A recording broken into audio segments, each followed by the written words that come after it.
entraînant la chute de sa reine, la mort de certains, et l'exil d'autres des plus valeureux. Ce fut l'effondrement d'une civilisation qui aura duré des décennies, une histoire plagiée et falsifiée. Fin de l'histoire. Monsieur le Président, je mesure combien il est difficile pour un jeune avocat d'Afrique, sans aucune expérience et qui n'a nulle connaissance des affaires géopolitiques, de plaider pour la mère Afrique contre l'une des mafias les plus dangereuses au monde, la France-Afrique. Cependant, quoique trop inférieur à mes adversaires, j'ose espérer que je serai tout de même en mesure de vous exposer clairement les faits, afin que vous n'ignoriez aucune partie de l'objet sur lequel vous êtes appelés à vous prononcer. Je vous prie alors de m'écouter avec bienveillance. Mesdames, Messieurs les jurés, vous n'êtes pas sans savoir que l'Afrique a été réduite à 400 ans d'esclavage, à 250 ans de colonisation. Et aujourd'hui encore, l'Afrique est sous la domination de ces délinquants, ces va-t-en-guerre, criminels en col blanc, ces salauds et mafieux de la pire espèce. Objection! Objection rejetée. Modérez votre langage. Désolé, Monsieur le Président. Le plus grand mal de l'Afrique, je n'ai pas peur de le dire, c'est les multinationales françaises, telles qu'Areva, Bouygues, Bolloré, Total et consorts, qui se cachent souvent derrière les dirigeants français, dont elles financent les campagnes. Et en contrepartie, ces derniers sont tenus de mettre la pression sur certains dirigeants africains, qui, de peur de finir comme un Thomas Sankara, ou un Sylvanus Olympio, ou encore un Muammar Kadhafi, pour ne citer que cela, se voient contraints de leur accorder le plus gros marché, sans passer par aucun appel d'offres, sans oublier toutes les mallettes d'argent qui sont envoyées en direction de l'Élysée, pendant que les pauvres Africains crèvent de faim dans les quartiers délabrés.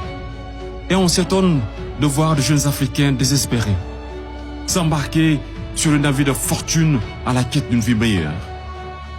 Et je vous assure qu'ils sont nombreux parmi ces jeunes à avoir tenté toutes les voies et moyens légaux, mais en vain.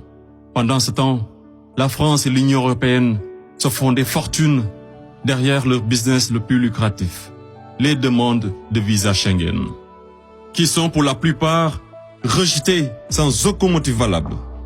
Monsieur le Président, avant que je n'oublie, permettez-moi de poser une question à la France-Afrique. Parmi tous les leaders africains morts assassinés, pouvez-vous nous citer ne serait-ce qu'un qui fut réputé un grand ami de la France? J'imagine qu'il n'y en a pas eu. Mesdames, Messieurs les jurés, je vous laisse juger. Monsieur le Président, j'accuse la France-Afrique, de crimes contre l'humanité, de crimes d'agression, de crimes économiques et d'avoir été derrière des crimes de génocide.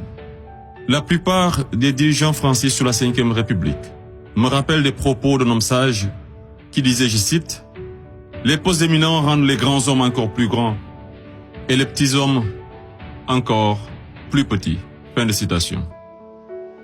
Et le pire d'entre eux, c'est ce nain assassin de Sarko, ce trafiquant d'influence, connu pour sa mégalomanie, l'homme aux scandales multiples, Bettencourt, Tapi, Kadhafi et j'en passe, ce criminel contre l'humanité, toujours en liberté, qui se la coule douce derrière les mélodies de la brune, alors que sa place se trouve à la haie.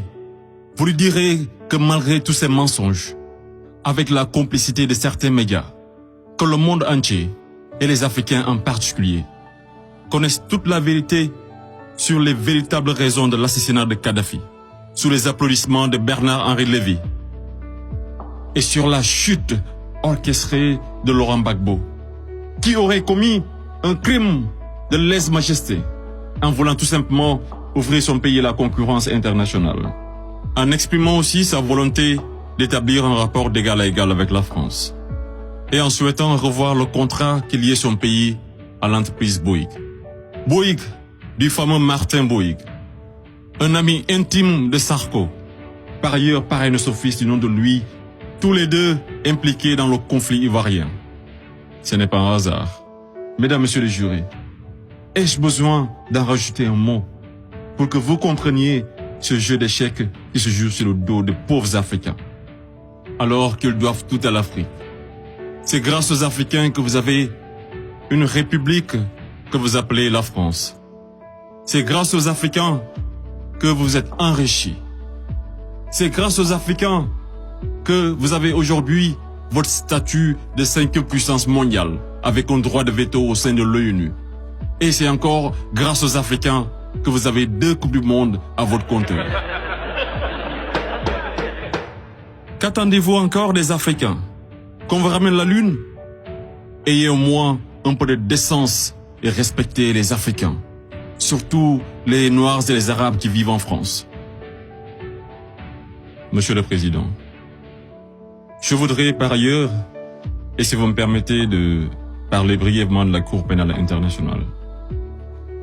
Il est un proverbe qui dit « Dis-moi qui tu fréquentes et je te dirai qui tu es ».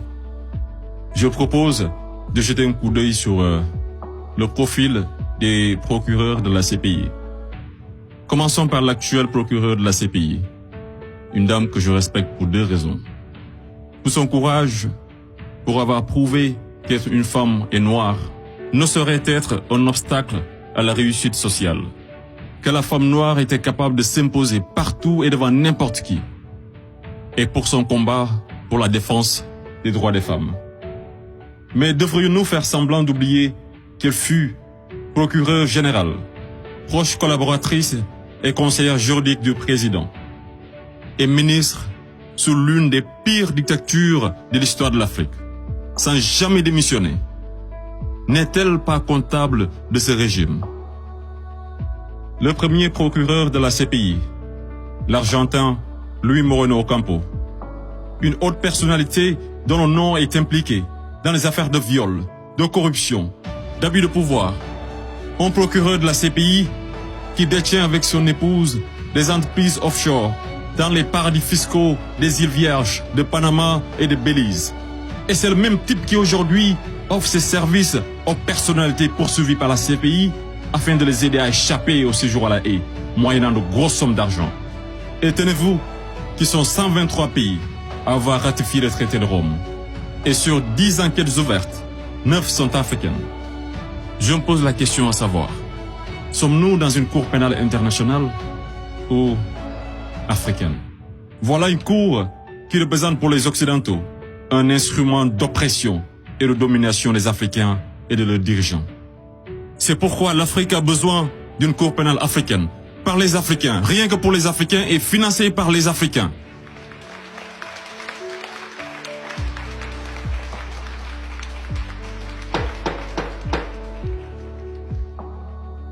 Monsieur le Président, je ne suis qu'un jeune ignorant qui ne prétend point détenir toute la vérité. C'est pourquoi je vous apporte des documents qui vous permettront d'y voir un peu plus clair. À l'exemple de cette copie d'une conférence de François-Xavier Verschave intitulée « De la France-Afrique à la Mafia-Afrique ». Je salue également le courage de ces hommes et femmes de valeur qui osent lever leur voix pour défendre les intérêts de l'Afrique. Je pense au grand Kémy Séba avec l'ONG Urgence panafricaine. Je pense également à notre frère Claudie, à Fatou Diom, au grand Youssou N'Dour, à notre maman Angélique Kidjo, et d'autres artistes des plus engagés, comme Alpha Blondy et Tiken Jah Fakoly, pour ne citer que cela. Sans oublier toutes ces personnalités qui œuvrent pour la promotion des jeunes et des femmes, à l'égard du docteur Antassani et bien d'autres femmes de valeur. Monsieur le Président, loin de moi l'idée de proliférer des menaces. Mais si par malheur, la France-Afrique est aujourd'hui acquittée, sachez que la jeunesse africaine l'obligera à quitter. Elle se mobilisera davantage et réunira toutes ses forces vives, hommes et femmes de valeur, sans exception d'âge. Intellectuels, sportifs de haut niveau, artistes de renommée internationale et sympathisants de l'Afrique. Et tous mèneront une campagne dévastatrice par tous les moyens pacifiques afin de dégager un par un ces bénéwiwi, présidents marionnettes de la France-Afrique, en faveur de vrais leaders panafricains véridiques qui auront le courage de mettre fin à la domination de cette mafia et qui décideront de la fin de la plus grosse arnaque de l'histoire, le franc CFA.